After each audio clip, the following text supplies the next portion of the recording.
حضرت مولانا مفتی محمد تقی عثمانی صاحب کو قدر اور احترام کی نگاہ سے دیکھا جاتا ہے، اس لیے حضرت مفتی صاحب کے اس انتخاب کے ذریعے سے جو وفاق المدارس ہے اس کی اجتماعیت میں، اس کی یکجہتی میں اور اس کے باہمی جوڑ میں انشاءاللہ العزیز اضافہ ہوگا، اور وفاق نام ہی اجتماعیت کا ہے، وفاق نام ہی جوڑ کا ہے، اور حضرت مفتی تقی عثمانی صاحب کے آنے سے انشاءاللہ العزیز اس میں مزید استحکام آئے گا۔ اور اس کے ساتھ ساتھ حضرت مفتی تقی عثمانی صاحب کا جو ویژن ہے، انہوں نے جس طرح دنیا دیکھ رکھی ہے، جس طرح حالات و واقعات ان کے سامنے ہیں، تو انشاءاللہ العزیز اس بات کی توقع کی جا رہی ہے کہ حضرت مفتی صاحب کے دور میں حضرت جس طرح ہمارے وفاق المدارس کے جتنے سابقہ صدور گزرے، الحمدللہ ہر دور میں وفاق المدارس کو یہ اعزاز رہا ہے کہ اس دور کی سب سے نمایاں اور بڑی ہستیاں وہ وفاق المدارس کی صدارت کے منصب پر فائز رہیں، اور آج کے عہد میں حضرت مفتی تقی عثمانی صاحب جو کہ بڑے سب سے عالم ہیں، تو ان کا انتخاب کیا گیا۔ تو جیسے دیگر حضرات کے ادوار میں وفاق المدارس نے ترقی اور عروج اور کامیابیاں حاصل کی، انشاءاللہ العزیز حضرت مفتی صاحب کے دور میں یہ سلسلہ آگے بڑھے گا، اس میں مزید بہتری آئے گی۔ ہمارے سابقہ صدر حضرت مولانا ڈاکٹر عبدالرزاق سکندر صاحب رحمۃ اللہ علیہ، وہ عرب دنیا میں ان کا بہت اثر و رسوخ تھا، ان کے عہد میں وفاق المدارس کا بہت سارے ایسے علاقوں میں، ایسی جامعات میں، ایسے تعلیمی حلقوں میں تعارف ہوا جو اس سے پہلے نہیں تھا، اور اس سے پہلے حضرت مولانا شیخ سلیم اللہ خان صاحب رحمۃ اللہ علیہ کا دور تھا۔ حضرت شیخ سلیم اللہ خان صاحب رحمۃ اللہ علیہ کا جو دور ہے وہ مدت کے لحاظ سے وفاق المدارس میں سب سے طویل دور سمجھا جاتا ہے، اور اس طویل دور میں وفاق المدارس آفاق تک پہنچا، دنیا بھر میں پہنچا، اور جس طرح اللہ رب العزت نے اس ادارے کو ایک عروج نصیب فرمایا، اور اللہ رب العزت نے عالم اسلام کی طرف سے بہت سارے ایسے اعزازات سے وفاق المدارس کو نوازا، اور اللہ رب العزت نے ایسے مواقع عطا فرمائے، تو بلا شبہ انشاءاللہ العزیز اس سے پہلے بھی جو ہمارے اکابر تھے، اسلاف تھے، ان کے دور میں ہر دور میں الحمدللہ وفاق المدارس نے پہلے سے بڑھ کر ترقی کی، اور انشاءاللہ العزیز حضرت مولانا مفتی تقی عثمانی صاحب کے دور میں امید ہے کہ مزید جو ترقی ہوگی، کامیابیوں کا عمرانی کی منازل ہوں گی، وہ انشاءاللہ العزیز طے کی جائیں گی۔ ٹھیک ہے، مفتی صاحب یہ بھی بتائیے گا کہ یہ جو ایک نیا معاملہ چل رہا ہے دیگر بورڈز بنانے کا، تو اس میں مفتی تقی عثمانی صاحب اپنا کیا کردار ادا کر سکتے ہیں؟ جی، یہ جو نئے بورڈز ہیں ان کے حوالے سے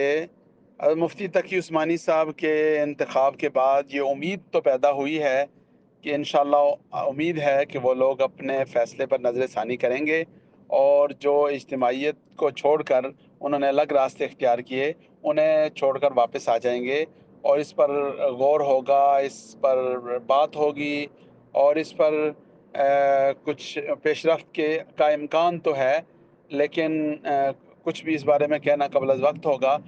تھوڑا سا معاملات آگے بڑھیں گے تو اندازہ ہوگا کہ اس صورتحال کا مستقبل کیا نکلتا ہے، لیکن بہرحال حضرت مفتی تقی عثمانی صاحب کا انتخاب ایک ایسا واقعہ ہے، ایک ایسا موقع ہے کہ جس پر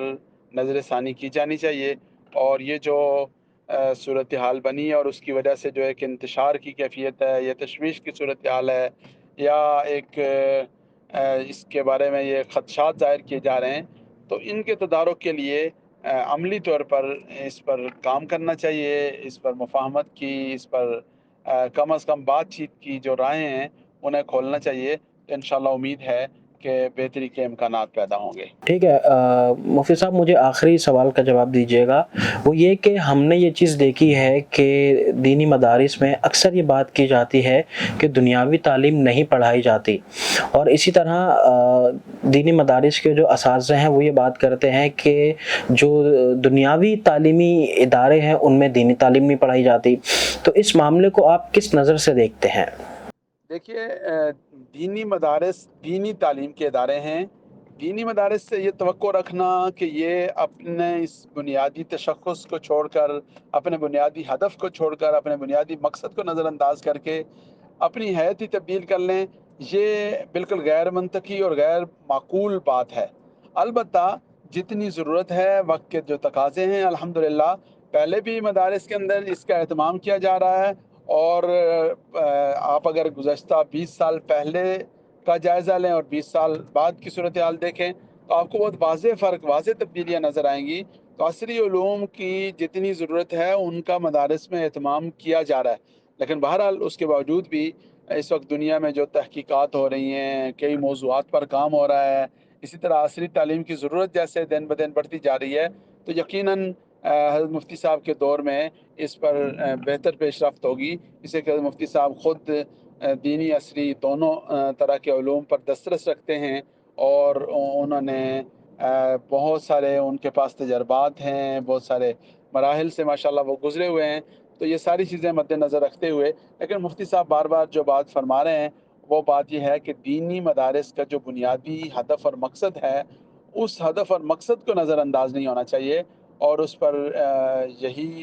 ہم سمجھتے ہیں کہ مفتی صاحب کے عہد میں بھی مدارس کا جو دینی تعلیم کی ترویج و اشاعت کا کام ہے، یا اتباع سنت، یا ٹھیٹھ جو علماء کرام کی تیاری کا جو عمل ہے، یہ انشاءاللہ العزیز اسی طرح رہے گا، ایز اٹ از چلتا رہے گا، اور کوئی بہت زیادہ نہیں ہم کہہ سکتے کہ دینی مدارس کے ڈھانچے میں یا دینی مدارس کے حولیے میں یا اس کے طریقہ کار میں یا اس کے مقاصد اور اہداف سے انحراف کے معاملے میں کوئی ایسی صورتحال ہوگی۔ حضرت مولانا مفتی تقی عثمانی صاحب کو جو لوگ قریب سے جانتے ہیں وہ ان کے بارے میں اچھی طرح سے واقف ہیں کہ وہ اکابر اور اسلاف کے طریق پر کاربند رہنے پر بہت زیادہ زور دیتے ہیں، اور وہ بار بار یہ بات کہتے ہیں کہ مدارس کی بقا، مدارس کا تشخص وہ اخلاص میں، تقوی میں، للہیت میں، رجوع اللہ میں، اتباع سنت میں اور اکابر کے طرز عمل کی پیروی میں ہے۔ تو گویا کہ مفتی تقی عثمانی صاحب روایت کو بہت زیادہ پیش نظر رکھنے والے ہیں، تو اس لیے یہ جو بعض لوگ اس معاملے میں غیر حقیقت پسندانہ قسم کی توقعات وابستہ کر رہے ہیں، میرے خیال میں یہ بلا وجہ کی خوش فہمیاں ہیں۔ حضرت مفتی صاحب کے دور میں مدارس کا جو نظام ہے وہ مزید مستحکم ہوگا، اور اس میں انشاءاللہ العزیز بہتری آئے گی۔ اللہ رب العزت کی ذات سے دعا ہے اللہ تعالیٰ وفاق المدارس کے لیے، دینی مدارس کے لیے، پاکستان کے لیے اور ہماری نئی نسل کے لیے حضرت مفتی تقی عثمانی صاحب جیسی شخصیت کے انتخاب کو خیر کا ذریعہ بنائیں۔ بہت بہت شکریہ۔ بہت بہت شکریہ حضرت، آپ ہمارے ساتھ موجود تھے، اللہ آپ کو جزائے خیر عطا فرمائے۔ ناظرین، اسی کے ساتھ اپنے میزبان اویس اسحاق کو دیجیے اجازت، انشاءاللہ آپ سے ملاقات ہوتی ہے نیکسٹ ویک۔ اللہ حافظ۔